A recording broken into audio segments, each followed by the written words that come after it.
Il pensait être en vacances, il va finalement devoir bosser encore un peu. Bart De Wever va être contraint de venir s'expliquer sur son grand accord du 21 juillet, demain à la Chambre des représentants. Je t'explique tout, mais d'abord abonne-toi et laisse ton avis en commentaire. Si vous me suivez, vous savez que le gouvernement Arizona a annoncé un accord politique majeur le 21 juillet.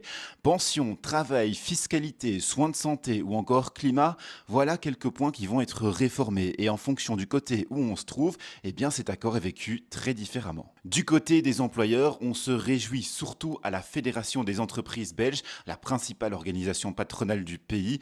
On parle d'un train de réforme définitivement lancé et de mesures qui étaient attendues depuis longtemps. Pour eux, la Belgique va enfin devenir aussi compétitive que ses voisins et il va y avoir plus d'entreprises qui seront attirées sur le pays et de la création d'emplois. Du côté de l'UNISO, une organisation patronale qui représente plutôt les indépendants, on est un peu plus prudent, on parle de beaucoup de soleil avec quelques nuages sombres. Ils expliquent qu'il y a là un ensemble de mesures qui va permettre de redonner aux employeurs la marge de manœuvre nécessaire pour recruter. Et puis les deux organisations critiquent la même chose, la taxe sur les plus-values, perçue simplement comme un nouvel impôt dans un pays déjà surtaxé.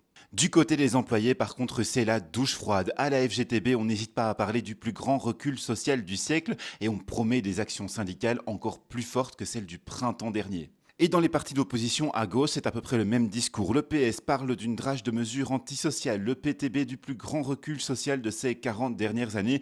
Écolo Groen sont très en colère aussi, et ce sont eux qui ont donc imposé au Premier ministre de venir s'expliquer à la Chambre des représentants demain. On verra ce que ça donnera.